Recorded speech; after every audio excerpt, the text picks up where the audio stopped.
just bad ideas. And again, this ugly streak, Well, you look streak of anti-Semitism. Who's the most popular politician on the left? AOC? I don't know. One of, but who's, Bernie is, Bernie, yeah. Bernie is, I mean, he's not a capitalist, you know? No, he's not. And he's also not president. But neither is Mamdani. Yeah. No, but he will, trust me, he will be featured in the campaign commercials. They're going to feature people, they boogeyman everybody. Yeah, yes, but you don't have to boogeyman him. He does it to himself. Sometimes it feels like American politics have turned into a contest to see who can push things to the extreme. Bill Maher has recently been one of the few bold enough to point out just how absurd it's become. And this time, he isn't calling out the far right. He's taking aim at the Democrats. To be fair, he's got a valid argument. Maher's latest monologue centers on the growing fascination the left has with socialism, especially figures like Zoran Mandani. These are the people calling for rent freezes, state-owned grocery stores, and free public transportation for everyone, a dreamlike vision, at least on the surface. But as Maher reminds his audience, the words efficient and government-run rarely belong in the same sentence. He builds his case on a simple yet powerful idea. America was founded on two key principles: capitalism and democracy. They're meant to balance each other, working side by side. Right now, though, it feels as if one party wants to do away with capitalism, while the other seems a little too indifferent toward democracy. According to Maher, Republicans tend to rally around faith, winning, and patriotism. Democrats, however, have become fixated on portraying capitalism, the very system that helped shape America's strength, as the villain.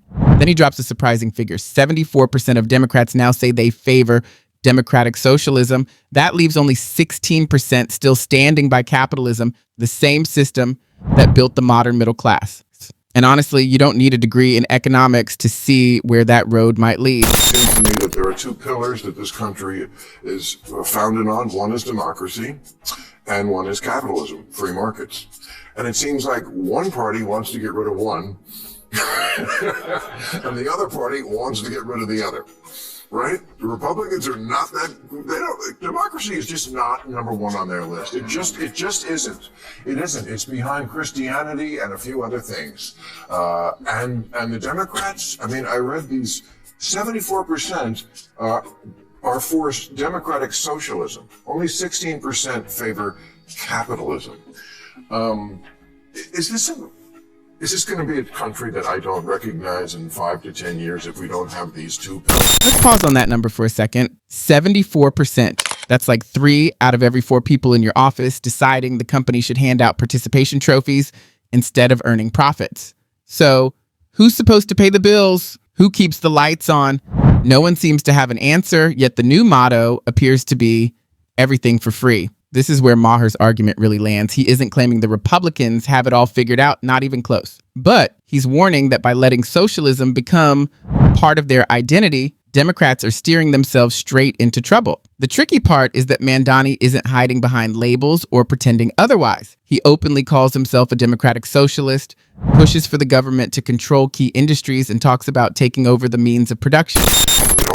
Where are the Democrats going with this? If Mamdani is the face of the Democrats on the East Coast and Katie Porter is the face on the West Coast, I don't know if that's great politically.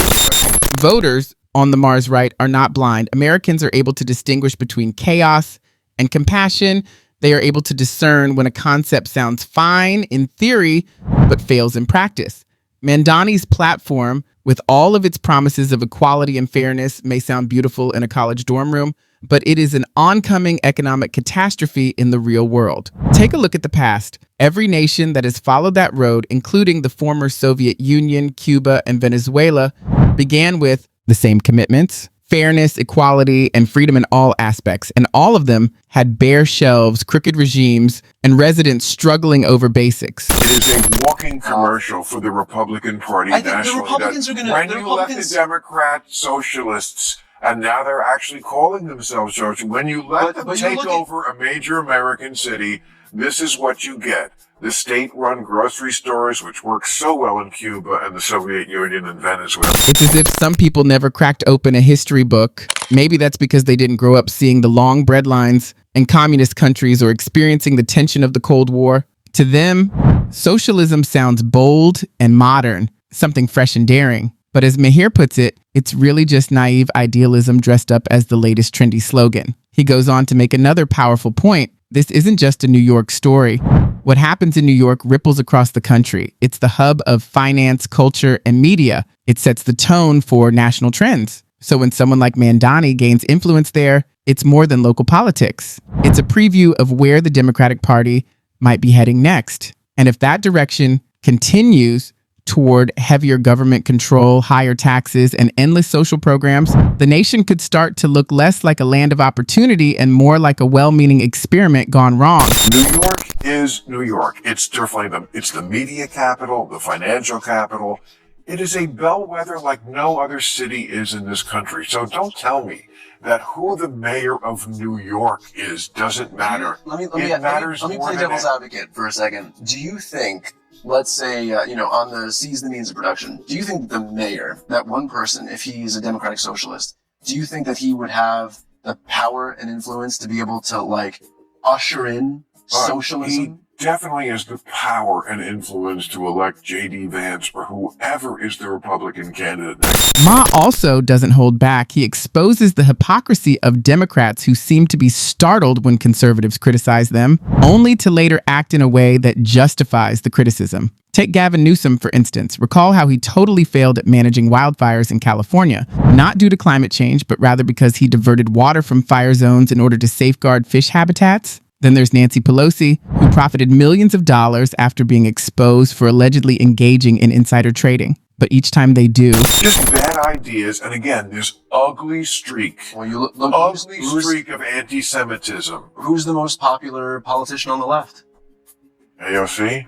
I don't know. One of, but who's Bernie is Bernie, yeah. Bernie is, I mean, he's not a capitalist, you know? No, he's not, and he's also not president. He's not, but And neither never is would be. but neither is Mamdani. Yeah, no, but he will, trust me, he will be featured in the campaign But they're going to commercials. feature people, they boogeyman everybody. Yeah, Yes. but you don't have to boogeyman him. He does it to himself. he says that the left no longer even needs antagonists. It's destroying itself fairly well. Let's now review Mandani's biggest danger indicator, his remarks regarding Israel.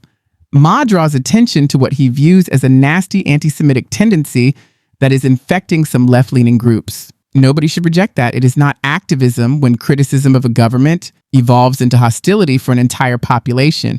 That is discrimination veiled by politics. This must be horrible for a guy like you, who you spent your whole life talking about how government tries to do too much, which it does, and spends too much. And here you have Trump, who is the Republican, who is aggrandizing more power than anybody, as we just talked about. And on the other side, you have the guy running in New York, Mandani, right? Okay, who's like a straight-up communist. I mean, he is. He talks about, the things that communists say. I mean, he wants free grocery stores, free buses. I want him to win. You want him to win. You begin to understand why Mars is ringing the alarm when you consider the Democratic Party's affinity with socialist ideals, disrespect for economic reality, and dismissal of valid worries about extremism. Let's face it, Maher isn't a conservative. He has always been liberal, but he also has common sense, which makes him sound somewhat radical in the current political context. He is not pushing for Democrats to give up on equality and compassion. He is urging that they should cease associating such values with governmental authority. Helping people and subjecting them to bureaucracy are two different things. Every 20 years or so, we need a conspicuous, confined experiment with socialism so we can crack it up again.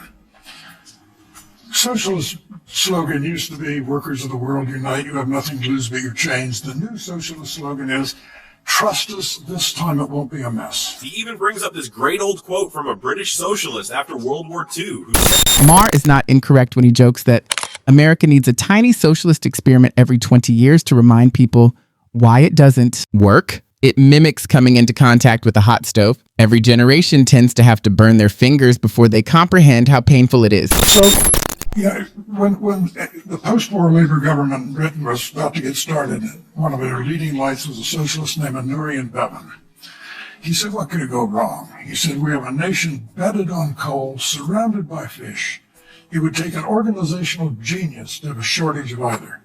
In 3 years, they had a shortage of both. 3 years later, a scarcity of either would need an organizational genius. They lacked both. In a nutshell, that is socialism. The government intervenes and proclaims, "Don't worry, we've got this," and somehow succeeds in eliminating things that no one imagined could be destroyed. Ma is not making a joke when he claims that it would be political suicide for Democrats to have Mandani and AOC on the same presidential ticket. It's not about the big crowds that come out to you when you're talking in a festival or wherever they are. I think it's because I think Bernie showed up at Coachella. That must have been fun for the fans. It's who shows up on election day. And I just don't see that's the ticket. I mean, Cory Booker, I know you've worked with him. I like Cory a lot from my home state in New Jersey. Made a speech for 25 hours. Again, just whacking each other off. This is just not what's going to get the job done. What this country truly needs are leaders who sound like real people, not scripted ideologues, candidates who understand the strain of paying a mortgage or the frustration of watching gas prices climb, people more focused on fixing problems than collecting political points. Because politics at its core isn't about chasing some perfect world, it's about finding balance. The balance between practicality and compassion, between opportunity and fairness, between freedom and responsibility. Lose that balance and you risk losing the country itself. Maybe it's time for Democrats to step outside their echo chamber and ask some hard questions. Who are we really helping? Are we fighting for power or for working families? Are we protecting freedom or trading it for government dependence? That's the great irony. Socialism often begins with promises of equality, but it usually ends with control. Idealism may start the story, yet authority tends to finish it. Maher's seen this pattern before. Governments rarely give up the power they take. That's why his frustration runs so deep. He isn't angry. He's disappointed. He's watching a party he once believed in drift toward a fantasy that's never worked anywhere else. If Democrats truly want to grow and connect with everyday people, the answer isn't more socialist slogans. It's returning to what once made them strong: fiscal sense, fairness, and freedom of speech. No matter where you stand, left, right, or somewhere in between, one thing is clear.